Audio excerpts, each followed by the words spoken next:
Well, what have we learned? I think we've learned that if Paul Manafort had only listened to our podcast Another Kingdom, he could have avoided the Klavan this weekend. But he made a mistake, and now he's been indicted for being an unregistered agent of the Ukraine and hiding all the money he made. Interestingly, this is before he was with the Trump campaign, but it was while he was, as an agent of the Ukraine, while he was working with the Podestas to buy off Hillary Clinton in the State Department so that they would agree to allowing the Russians to buy our uranium. So who's been indicted? It's a very, very strange story. We'll take a closer look. Also, actor Anthony Rapp has accused Kevin Spacey of sexually assaulting him when he was 14, 30 years ago. Here's a clip of the accusation. Help! I've escaped from Kevin Spacey's basement. Help me! Okay, maybe I just threw that in. I'm sorry. I am actually going to defend Kevin Spacey, sort of, kind of, not really, but a little bit. I met Spacey once. I met Spacey once, and it's actually a funny. I'll tell the story because it's actually kind of amusing. What else? Michael Knowles, the star of Another Kingdom, and also he hosts some other show somewhere. I don't know what he's doing. He is going to come on and he's going to tell you exactly which Halloween costumes you are not allowed to wear. So bring a pen and pencil so you can write this down. I know you care very deeply about what the left thinks, which costumes the left thinks you're allowed to wear. Trigger warning, I'm Andrew Klavan, and this is The Andrew Klavan Show. I feel hunky-dunky, life is tickety-boo. Birds are winging, also singing hunky-dunky-doo. Ship-shaped, ipsy-topsy, the world is zippity-zing. It's a wonderful day, hurrah, hooray! It makes me want to sing. Oh, hurrah, hooray! Oh, hooray, hurrah!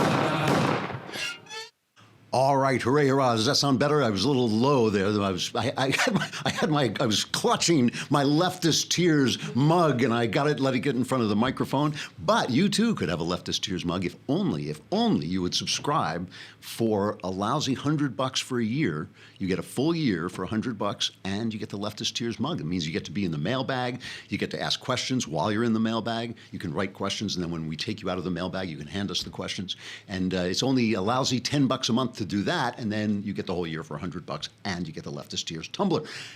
Also, you should be looking at Skillshare, right? Because then you would know more things than you know now. I mean, this is an online learning community. It's got over 3 million members and more than 17,000 classes. It's kind of the Netflix of online learning, and I've been using it. I used it first of all. I used it to test it. So when I went on the first time, and it's a series. It's like a course. There are courses in all kinds of things: graphic design, DSLR photography, social media marketing, digital illustration, lots more things that you might want to add to your resume, but also things that you might want to do as a hobby.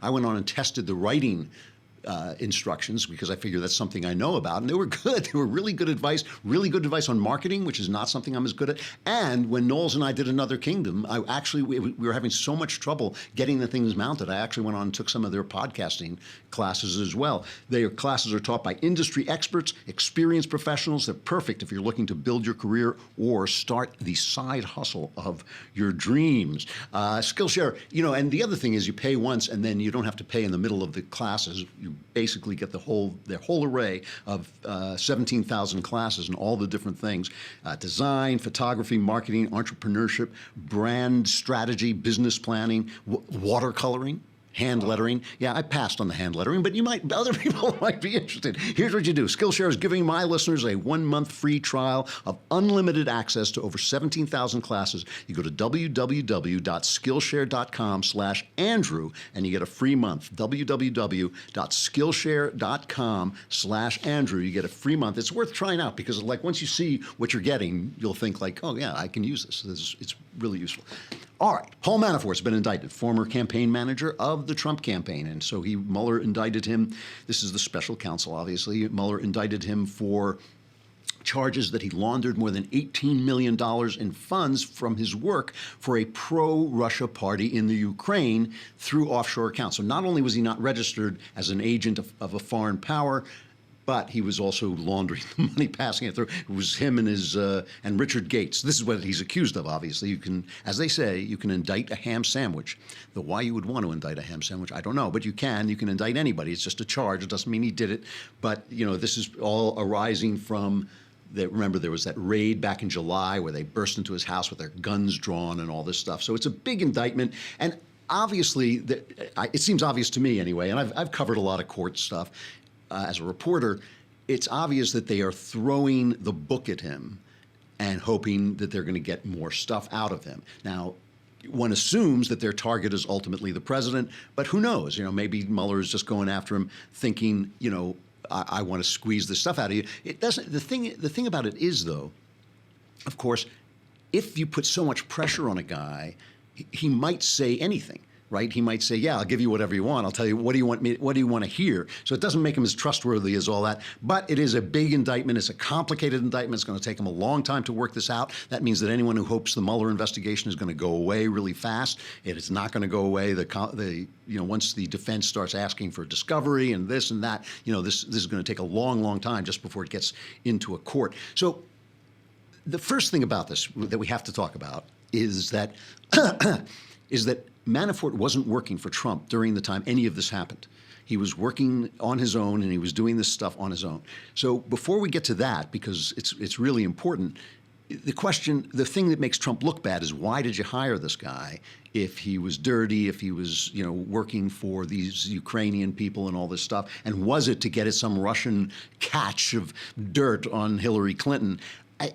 The most logical thing here, and we don't know this, this is pure speculation on my part, but the most logical thing is that Manafort helped Reagan get the nomination at his convention. And as you remember, if you think back, the GOP was so panicked about Trump getting the nomination that they started to say, well, at the convention, we're going to do this, we're going to pull this trick and all this stuff. So he probably pulled Manafort in to rig, make sure the convention didn't get in, as Trump would have said, rigged against him. The minute the convention was done, Manafort was gone. He just tossed him out. So, it was a bad hire, makes him look bad in that degree, but anything else beyond that, so far, we're not seeing anything. More importantly, what we have to do is, last week, I played some stuff that Tucker Carlson has, and Carlson says he has a source. Now, I've been very suspicious about anonymous sources. I remain suspicious about anonymous sources. I like Tucker Carlson. I think he's been a pretty reliable guy, but he says he's got a good source. And to begin with, he describes what Manafort was doing, and this is essentially what Mueller is accusing him of. So this is cut number 11, right? Yeah. Media reports describe Paul Manafort as a central figure in the Russia investigation due to the several months he spent as Donald Trump's campaign chairman. According to our source, that's only half true. Manafort is indeed at the center of this investigation, but not because of his ties to Trump. In fact, Paul Manafort spent years working with the Podesta Group on behalf of Russian government interests. That relationship extends back to at least 2011, when our source claims Manafort had dinner in Washington with both Podestas, Tony and John. In the years following, our source says he saw Paul Manafort in the Podesta Group offices, quote, all the time, at least once a month. Manafort was not there to socialize. He was representing Russian business and political interests who sought to influence Capitol Hill, Hillary Clinton's State Department, and the Obama administration. Our source describes Manafort bringing what he called a parade of Russian oligarchs up to the Congress, where they met with members and their staffs. But the central effort to extend Russian influence was focused on the executive branch, the Obama administration. The vehicle through which Paul Manafort worked for the Russians was a shell group called the European Center for a Modern Ukraine. Now, the group supposedly was based in Belgium, but it had no actual offices there. It had, in fact, only 2 employees, both of them based in Ukraine. Their telephone number in Brussels rang in Kiev. It was a sham. So it was this thing. Basically, he was representing Russian interests, and what was he doing? Paul Manafort was going in and sitting down with Tony Podesta, brother of John Podesta, who was the campaign manager for the Clintons, and was basically setting up ways of reaching the Obama administration, in part so that they could influence the State Department to approve their purchase of our uranium supplies, Uranium One. So I don't know. So far, the media has gone nuts about this, and that's another thing I want to talk about. This, all weekend long, last week we learned that Hillary Clinton and the DNC paid for the famous Steele dossier, which was basically a collection of attacks on Donald Trump by Russian agents. That's what it was. It was gathered by a foreign national, an ex-British spy, but he was using information against Donald Trump. Remember the whole prostitute thing and his business interests and all that stuff. All that stuff came from Russian agents, 2 Russian agents, okay?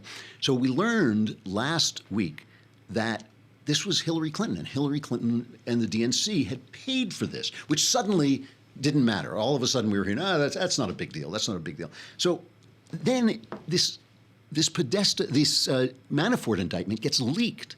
Now, here's Trey Gowdy. Trey Gowdy was on Chris Wallace talking about the fact that leaking a grand jury indictment is totally illegal. It is kind of ironic that the people charged with investigating the law and executing the law would violate the law. And make no mistake, disclosing grand jury material is a violation of the law. So as a former prosecutor, I'm disappointed that you and I are having the conversation because somebody violated their oath of secrecy.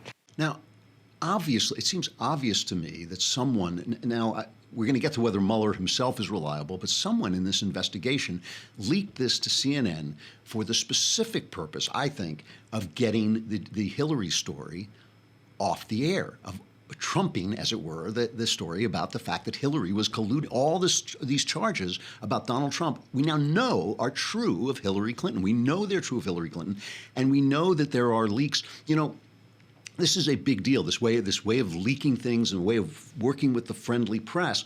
So, and it's not accidental. I mean, this is what they do. This is what they do. Remember when this came out, when it came out about Hillary Clinton, Maggie Haberman, White House correspondent for the New York Times, she comes out and says, they lied. The Clintons lied to me. They lied for over a year about this, meaning she was asking them about this and she was not running the story because they told her they weren't involved. So the Clinton people told Maggie Haberman of the New York Times that they were not involved with this Steele dossier, and she didn't run the story. And other reporters at the Times were saying the same thing. Now, I'm reading a book by Cheryl Atkinson called The Smear. And this is her second book, and I've read them both. Atkinson was an investigative reporter at CBS, and she left because they kept killing her stories on Obama. She had exposed stuff about Bush. She was just a fair-minded, right-down-the-middle reporter. But when she went after Obama, they killed the stories. And she talks about the fact that while she was investigating the Fast and Furious scandal, the Obama administration, she's suing the Obama administration, the DOJ, for bugging her computer, for going into her computer, planting classified documents so they could smear her, and going through her Fast and Furious files. She has in this book, this is Maggie Haberman, right? Maggie Haberman says the Clintons lied, and she believed them, and so she didn't run this story. This is what Cheryl Atkinson writes about Maggie Haberman. In a January 2015 strategic memo about shaping a public narrative, Clinton officials described then Politico reporter Maggie Haberman as an ideal, friendly journalist willing to generate positive press for the Clinton campaign. Under the title Placing a Story, the memo states, "We feel that it's important to go with what is safe and what has worked in the past. We've had a very good relationship with Maggie Haberman of Politico over the last year. We have had her tee up stories for us before and have never been disappointed. While we should have a larger conversation in the near future about a broader strategy for re-engaging the beat press that covers Clinton, for this we think we can achieve our objective and do the most shaping by going to Maggie." And Cheryl Atkinson writes, it almost makes it sound as if Haberman is on the payroll of the Clinton campaign. My point is that all this stuff, this kind of engineered stuff of the leak of the indictment, and I'm not saying the indictment itself, but the leak of the indictment and the press, running over this leak and saying spending the weekend covering it to obscure the fact that Hillary Clinton has been caught dealing with the Russians to get dirt, paying Russian agents essentially to get dirt on Donald Trump. And when Fox News didn't go for it, the rest of the press attacked Fox News, which is part of the whole thing. We have this. Let's play the Stelter clip. I mean, this is just Stelter. This is just an example of what the press does to demonize Fox News and to demonize anybody who dares to report the truth about the Clintons and the Democrats. This is a campaign of confusion.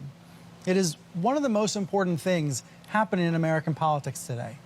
I mean, if you watched the opinion shows on Fox News this week, You might have thought Hillary Clinton was president, not Trump, Clinton. Here is how the campaign of confusion works. First, the Hill newspaper revived a relatively old story about Russian efforts to gain influence in the American uranium industry during the Obama administration. Fox became fixated on this story, and the messaging was clear. The Russia investigations were recast as a scandal for Clinton and the Dems. But that was the truth.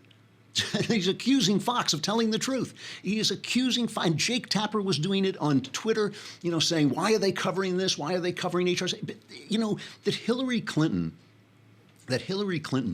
colluded with Russian agents to put out dirt during the election and then blame Trump for doing what she had done is, in fact, a bigger story than Paul Manafort evading taxes and doing, all this stuff, which may also involve the Clintons. So this is a concerted thing with the press. This is not accidental. I mean, if you read Cheryl Atkinson's book, you see the way it works is there are these smear merchants who go out and they sell information. They bring information to the friendly reporters, and since most reporters are leftists, they tend to believe the left-wing smear merchants. It's not that there are no right-wing smear merchants. There are plenty of them, but the left-wing reporters don't believe them. They just think, oh, that guy is a right-wing smear merchant, but they believe the left-wing guys. All right, so let's look at, is Mueller reliable? Because the Wall Street Journal, which is in no way a radical newspaper, called on him to resign.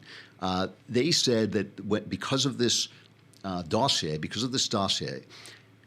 the question is whether the FBI used this dossier to advance their investigation without checking the information in it. So in other words, was the FBI using Russian information to get wiretaps on Paul Manafort or Trump people? And that's a big question. And it says this news means the FBI's role in Russia's election interference must now be investigated, even as the FBI and Justice insist that Mr. Mueller's probe prevents them from cooperating with congressional investigators. Mr. Mueller, this is the Wall Street Journal, Mr. Mueller is a former FBI director, and for years he worked closely with Mr. Comey. It is no slur against Mr. Mueller's integrity to say that he lacks the critical distance to conduct a credible probe of the bureau he ran for a dozen years. He could best serve the country by resigning to prevent further political turmoil over that conflict of interest. Well, that's not going to happen. And today there was an op-ed in the Wall Street Journal saying that Trump should just pardon everybody. He should just pardon anybody involved in the Russia, and that would bring it to an end. That's the stupidest advice anybody has ever given anybody. I mean, that would just make Trump look like he's running a gigantic cover-up. However, Trey Gowdy, who, as I say, was on Chris Wallace, he took a totally different tack. He said it's time to let Mueller alone, let him do his job. And he said he's one of the few Republicans left who feels this way. This is cut number 2. I think Bob Mueller has a really distinguished career of service to our country. I don't think any of your viewers can think of a single thing he did as the FBI director that caused them to have a lack of confidence in him. I think most of your viewers have to be reminded that he actually was the FBI director or that he actually was a U.S. attorney, because he's a pretty apolitical guy. I see the reporting. I see the same thing you're making reference to, that he and Comey are friends. I'm not really sure what the definition of that is. I've got a lot of coworkers that it wouldn't stop me from investigating them or prosecuting them. So they're not family members. They weren't business partners. I would encourage my Republican friends, give the guy a chance to do his job. The result will be known by the facts. So that's important, because Trey Gowdy is a nemesis. He has been like the Furies to the Clinton. He has hounded them and the Obama administration. All through the Obama administration, he hounded them. Always, I thought, he's the guy who did the Benghazi stuff. He was just their living nightmare. And if he thinks Mueller is clean, that's a pretty good endorsement. So we'll have to keep watching this. All I would say is the things to pay attention to are where the indictments really lead, who is seen to be guilty, and the fact that the press is running a game. The media, when I say the press, I mean CNN, I mean NBC, very specifically, the New York Times, all those guys, they are running a game to make sure that your focus stays on anything that can condemn Trump and maybe endangers his presidency, and keeping it away from anything that really shows that the corruption of the last 8 years, because the Obama administration was one of the most corrupt administrations in American history, and universally, the press came out and said they were scandal-free. Do we have that montage? Let's play that one more time. Remember, as you're watching this, think of Fast and Furious, think of Benghazi, think of the IRS, and now think of the fact that maybe the Obama administration was spying on Donald Trump during the election, and this is what the press had to say about them. And he's been scandal-free, frankly, in the White House. We haven't had that for a while. He ran an administration that was largely scandal-free. There's a White House that takes pride in being scandal-free. That in the Obama years, which are remarkably scandal-free. A lot of people were talking about how he's going to be remembered for the scandal-free administration that he ran. The president has been very rightfully proud of the lack of scandal in his administration so far. There's been no major scandals around top aides. But President Obama has run an amazingly scandal-free administration, not only he himself, but the people around him. He's chosen people who have been pretty scandal-free. This has been a scandal-free administration for the last 8 years, and oftentimes people don't even talk about that fact. It's your media at work, your news media at work. So just remember, as you're watching that, these are the guys who were reporting the news, and they were reporting it from that point of view. We're going to talk about Kevin Spacey, and then, speaking of serial abusers, we're going to talk to Michael Knowles, who will come on and talk about Halloween costumes. But first, we have to say goodbye to Facebook and YouTube. Come on over to thedailywire.com, and you can listen to the rest. Actually, you can just subscribe on YouTube and listen to the rest as well, right? But if you want to watch the whole thing, subscribe for a lousy $10 a month, and you can just watch the whole thing on the website, dailywire.com.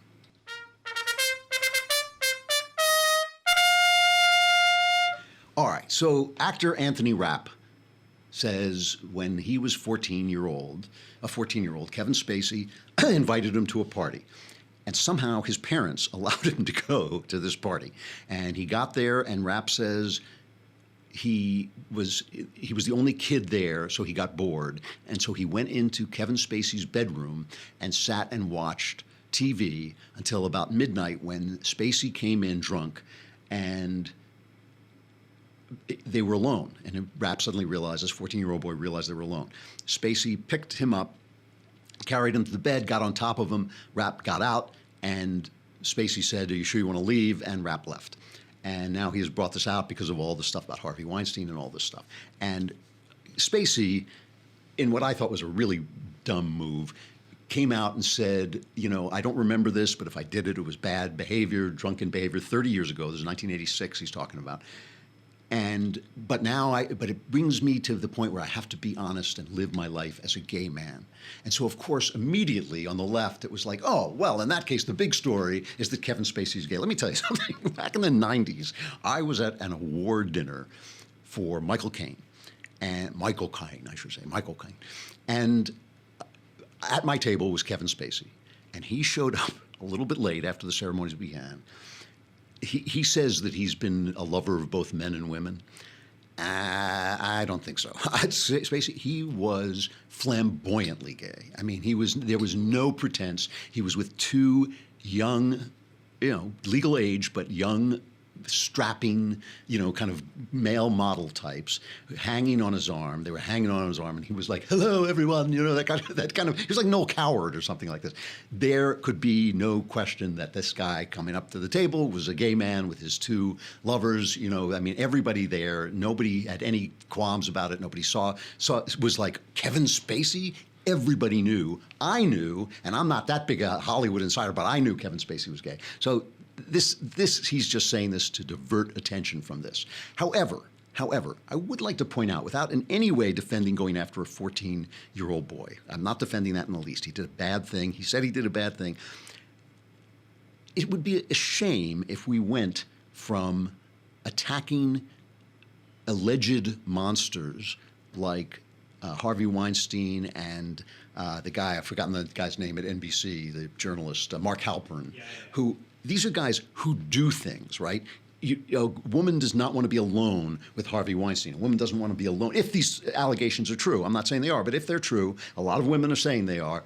If a woman does not want to be alone with Mark Halpern, the question is this something that Kevin Spacey does, or is it something that he did? And so that's the information that I want, because if we go from nailing people who are bad actors to nailing people who have done bad things, everybody will be nailed because everybody has done bad things, you know, and it's whether it's sexual or something else. Everybody has something. That's why I always hate in these things where they say, oh, Mitt Romney tied his dog to the roof or whatever like that. You know, everybody has done stuff. Everybody. So if this is a question of him getting drunk, you know, when I was 15, I lied about my age, and I joined a professional organization for writers. And I won't say which one it was, but I joined the Professional Organization for Writers, very good organization. I love it. It's a terrific organization. And I went to one of their cocktail parties. So I've lied. I'm 15. I look older.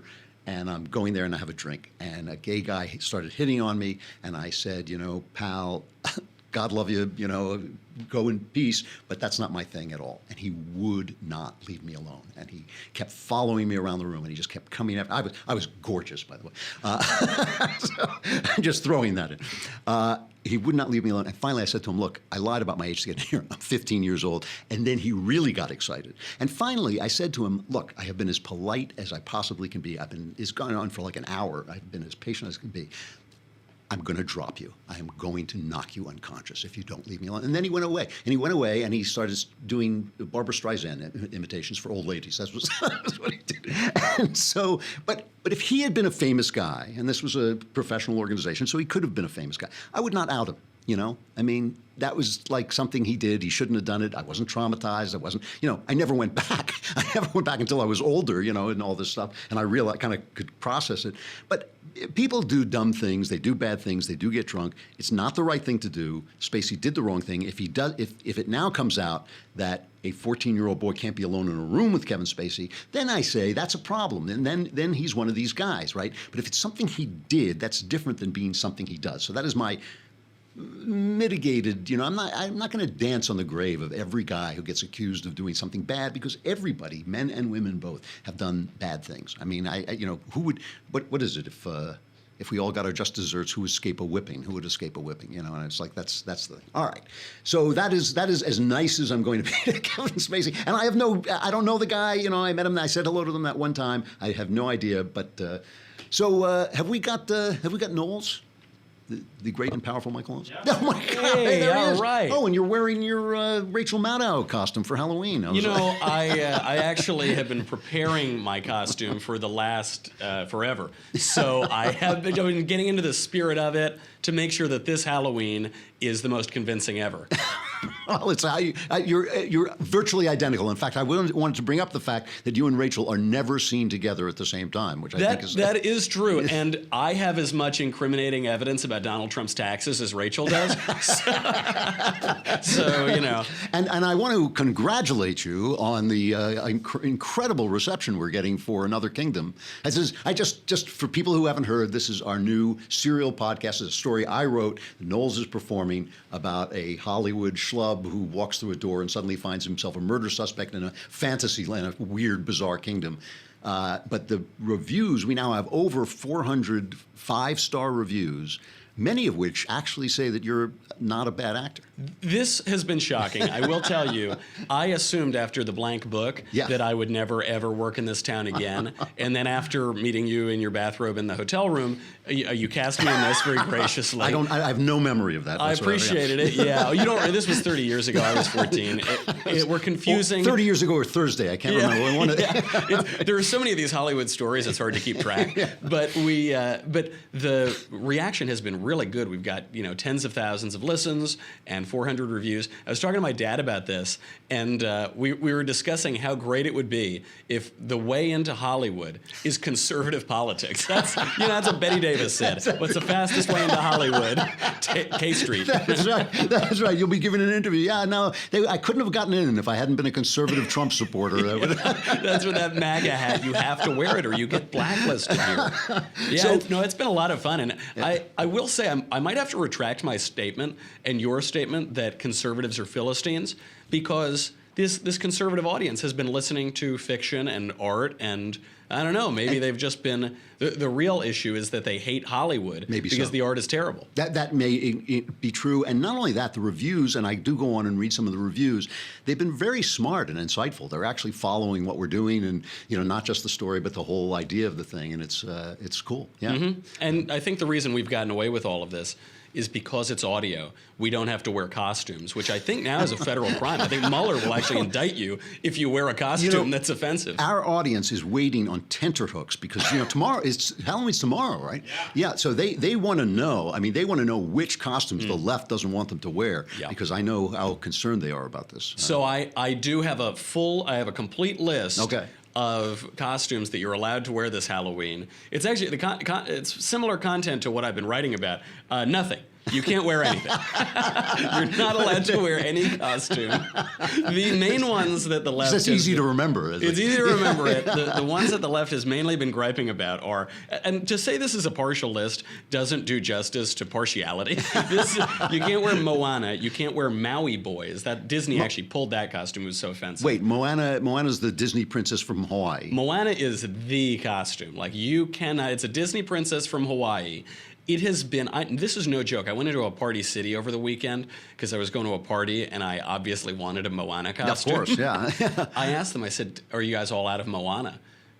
The woman looked at me like I was crazy. She said, oh, we never got that costume. No, we didn't. Oh, we didn't stock that. So little girl goes to mom and says, oh, I want to be Moana. I saw that movie. I loved it so much. Nope, no way, because the left says no. I actually can't. I'm shaking thinking that a child could be so insensitive and racist. Now, what were the Maui Boys? The Maui Boys, you can't, because that's insensitive to the native Polynesian Hawaiian cultures. You can't be obviously Aladdin, Pocahontas, which I was last year as Liz Warren. You can't be Mulan, you can't be Princess and the Frog, you can't wear sombreros, you can't wear a turban, and you can't wear grass skirts. It goes on and on and on. The reason for this, of course, is a cultural appropriation. So for those who aren't familiar with cultural appropriation, if you participate in a culture that is not your own, so you eat a burrito but you're from Ohio or something, you are a racist because you're appropriating that culture. Now, if you don't participate in a culture that is not your own, you are also a racist because you're not living through it or seeing the experiences of other people who are different from you. So the long story short, of course, is that you're a racist. You needed me to tell you that. So why is it not like a celebrate? I mean, why is that not the best thing about America, that we let everybody in and they become part of our society and their things become our things and our things become their things? Why is that not a good thing? Well, because of our vicious imperialism that accepts anybody who comes here of their own free will and gives them a lot of free stuff and a chance at a good life. And at that time, we conquered some place. That time that we ever conquered anybody ever. And even the few times that we had to have imperial incursions, like in Guam or something, we didn't even want them. We had to take those territories as a result of a war, and we let them go free the minute we could. I mean, we should own Germany now, right? Yeah. We rebuild Japan. We rebuild all these places that we should have conquered. That any rule of traditional history would say, you conquer the land and you keep it, but because we're Americans, we say, no, we want you to be free. Yeah. So anyway, as a result, this has gone all the way down to elementary schools. A lot of elementary schools are canceling their Halloween parades because they just don't want to deal with it. I can't say I blame them. But the real fights are not about the little toddlers at elementary schools. They're about the little toddlers on college campuses all over the country. Yeah, the real children, yeah. So the University of Florida right now is offering counseling to students who have been affected by scary Halloween costumes. I don't mean scary boo, I mean scary like Moana. Coconut bikini or something. Let's not forget that famous incident at dear old Yale where the student was screaming at that professor. That was over Halloween costumes. Do we have the cut? Being here for all students. Be quiet! For all students. You understand that? As your position as master, it is your job to create a place of comfort and home for the students that live in Silliman. You have not done that. By sending out that email, that goes against your position as master. Do you understand that? Then no, I don't agree with that. Then why did you accept the position? Because I have hired you? I have a different vision. You should step down. If that is what you think about being a master, you should step down. It is not about creating an intellectual space. It is not. Do you understand that? It's about creating a home here. It's scary. That is scary. That, by the way, was in reaction to an email that man didn't even send. His wife sent it, right, suggesting that Yale students were capable of choosing their own clothing. Someone who's studying, at one of the most elite institutions in the world could pick out a silly costume for a Saturday night. It really is the authorities who let this happen, who even tolerate for 10 seconds this stupid idea. They don't. You and I, who have between us, we have an IQ of 80. I think if we add our IQs together, possibly 82. Yeah, we understand what's wrong with this. We see why don't they just say, you know what? Shut up. I mean, this is what is the appeal of this? To live in terror so that little children can't wear whatever damn costume they want to. Well, a few reasons. One, these are the flower children grown up, so the people who are running Yale now I think really believe their own Kool-Aid, and they've let the inmates run the prison and the lunatics run the asylum. They don't understand that there's a thought that stops thought, and that's the only thought that ought to be stopped. Right. They don't understand that there are premises to liberal education and to a liberal society, and you can't attack those premises. You can attack all of the other things, but there are axia that you have to believe. But I think the reason with the Halloween costumes, the reason that this is such an issue is that it's a power play. It's a power play over which speech we can censor. So the left has tried to censor speech on campuses all across the country, and I think it's because their view of the world denies to varying degrees reason and objective reality. Yeah. So they never fight with arguments. The weight of your opinion is not determined by the perspicacity of your argument. It's determined by things like the color of your skin or your sexual organs. Right. Your opinion is greater privilege or greater disadvantage based on some irrational concept. So they get in trouble for this, and they look absurd when they ban speakers like that Jewish Nazi Shapiro. Yeah, I hate that guy. He's just such a bigot. Yeah. But with Halloween costumes, because they're not really about an argument per se. They take the opportunity to smack them, to flex their muscles, to censor speech. The University of Massachusetts, the Center for Women and Community, put up a board. And it basically was a board to give you guidelines on how you can dress. And it said, don't be an a-hole. They always have to go to these kind of epithets. It's funny. I know the leftists I know will curse me within 3 sentences of greeting. It goes from hello to a-hole, like almost instantly. I don't quite, the rage and the desire to control people, I have to believe that there's some emptiness there, that they are feeling that they don't have a belief in any positive thing, that all they can do is censor everybody else. And they can only do it with vulgarity. They can only do it because to write well is to think clearly, which is why it's so hard, as David McCulloch said. Yeah. And so they don't have any good argument. They don't have a clear language with which to express their deep emptiness that makes them control people. So they just have to lash out with profanities.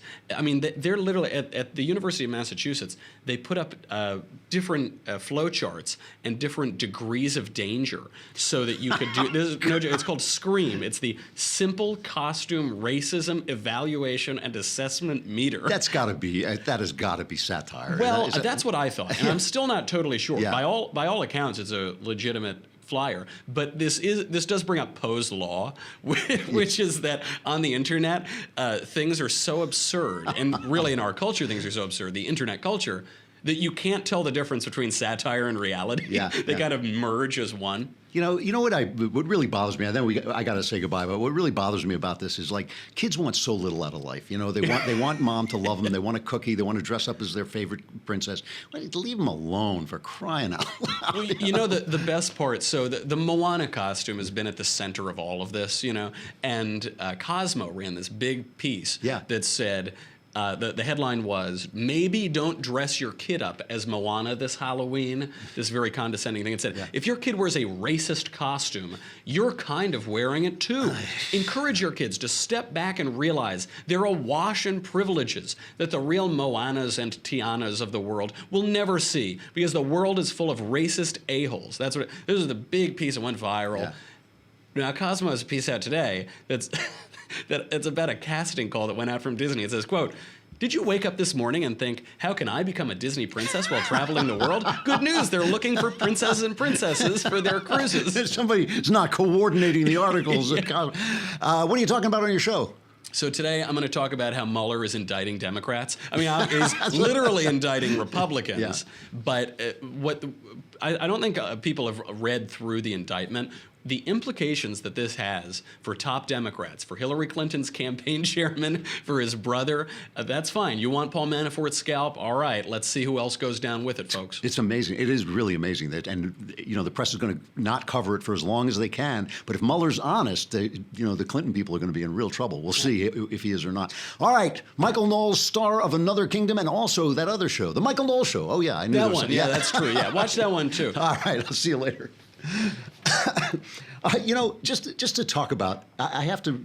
This piece ran in the Wall Street Journal over the weekend. James Taranto is a great reporter, really funny guy. He wrote about a woman named Eric Commissar, a Jewish psychoanalyst who lives and practices on the Upper West Side of Manhattan. And he says, if that biographical thumbnail leads you to stereotype her as a political liberal, you are right. She is a political liberal. She's a psychoanalyst. But she did some research and she discovered something kind of funny. She discovered that children need their moms and they need their moms around. Little children need their moms around. And she says this has made her a pariah. Let's play just a little clip of her talking about why they need their moms. As a mother and as a therapist, about 12 years ago, I was noticing that children were suffering, and they were suffering from the absence of their mothers and from a disconnection between mothers and children. More and more children at an earlier age were being diagnosed and labeled with mental disorders and emotional problems like ADHD and behavioral problems and increased aggression. And in looking into the research, I did find a connection that mothers are critically important to children in the first 3 years of life, and that impacts their emotional well-being. You can't be emotionally present if you're not physically present. You can't be emotionally present if you're not physically present. She says, Christian radio stations interviewed me and loved me. She went on Fox and Friends, and the host was like, your book is the best thing since the invention of the refrigerator. But, she says, I couldn't get on NPR, and I was rejected wholesale, particularly in New York, by the liberal press. She did appear on ABC's Good Morning America, but seconds before the camera went live, she says, the interviewer told her, I don't believe in the premise of your book at all. I don't like your book.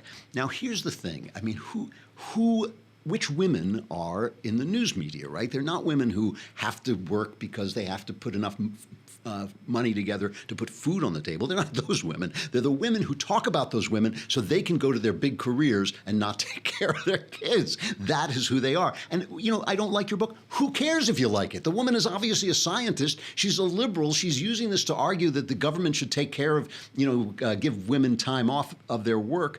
But they just shut her down. It's all about what they want to be true, and they're only going to report what they want to be true. If you look at, they talk about obesity. They say, oh, children have this terrible problem with obesity. Does it ever occur to them to look at whether there's a connection between women, mothers being at home, and obesity? Why do people eat? They eat because they want love, So it's just an entire world, an entire way of looking at the world that is not being reported, that's not being followed. Questions, just like there are costumes you're not allowed to wear, there are questions you're not allowed to ask. And when a woman like this, one of their own, starts to find out the truth and follows the truth wherever it leads, they shut her down. It really is amazing. Which brings me to our crappy culture.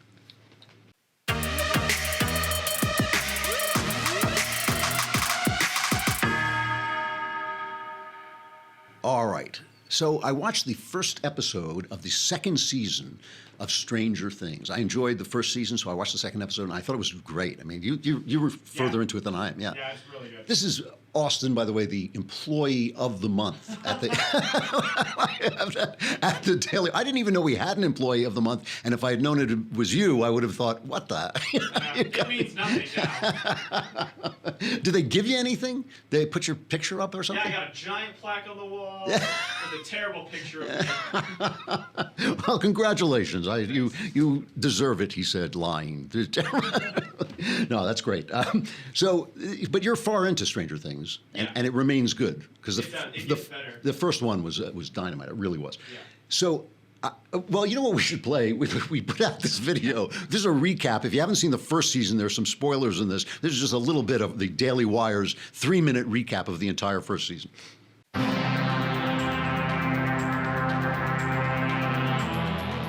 Will is abducted by a creature. Hint, It's the Demogorgon.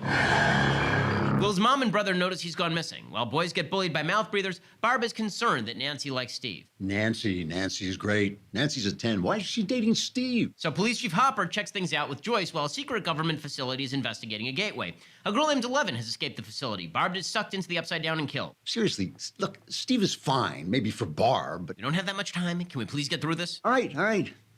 He's got so much hair. 11 eats Eggos. Hopper tells the boys not to go looking on their own. In the meantime, Joyce gets mysterious calls from Will, and they all go looking for him, only to find 11. 11 explains that Will is trapped in the Upside Down, prisoner to, you guessed it, gang, the Demogorgon. Think of the Upside Down like a flea walking on a tightrope and then somersaulting into the other dimension. Okay, so you're a flea, you're playing D&D, and then you cross over to the Demogorgon, and you're upside down.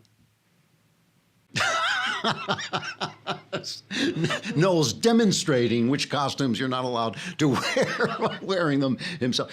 The only thing I want to say about this is when I watched the first season, if you're like me, a Stephen King fan, every scene and every character is stolen from Stephen King and from Steven Spielberg. The kids are characters from Stephen King novels, the facility, the government facility doing evil experiments, even the kind of atmosphere is a Stephen King / Spielberg-y thing. And it does bring up this gripe I have, and this is not an attack on the show at all, because I really like the show. But it does bring up this gripe I have that this is a generation with no original content. Everything they do is from the 80s and the 70s. Star Wars, all the superheroes are back from the 40s and 50s, Superman and Batman and all these things. And the one exception is Harry Potter. That is the one big exception. That is a mythology that has come into being since the baby boomer generation. This is Harry Potter's the one exception. And I would just like to put forward very briefly, because I'm running out of time, but I put forward a theory that because the hideous baby boomer generation, of which I'm a shamed part, because we destroyed the culture, that the new generation has no tools with which to build their own mythology. And this is especially true when it comes to the relationship between the genders, because women are told what they should be. They're told they should be strong. Like, I'm very uninterested in strong women, but like if what you mean by strong is doing the right thing and standing up for things, women have been strong like that for years, very, very strong. But if what you mean is like, punching people and Wonder Woman and winning World War I in this fantasy world, that to me is nonsense. But boys are not told how to be men, and they are afraid of making a mythology of men. The thing that works about Harry Potter is he is a boy who is becoming a man. He becomes a big athlete. He becomes a powerful adept at his trade. He becomes a defender of the weak and all these things that men should be. And until you start to develop that, you don't even have the tools. You don't have the makings. Like a guy who wants a cigarette, but he doesn't have the tobacco. You don't have the makings of a mythology. And that's why I think that all these things harken back.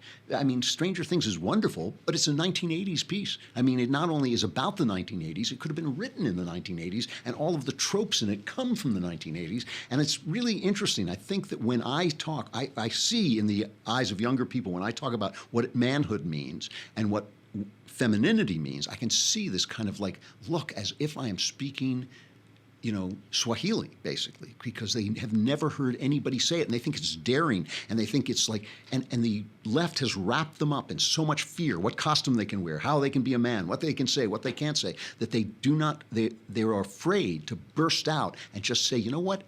Get stuffed, leftists. Get stuffed. You're wrong, and we're going to say what's right, and we're going to tell what's true, and we're going to make art that's true, and we don't care whether Hollywood likes us or not, and we don't care whether the publishing industry likes us or not, because we now have our own tools for publishing and making things. And when they start to do that, there'll be a new mythology, which is what this country needs to move us into the future. And that is our crappy culture. And now I got to say goodbye. Tomorrow is...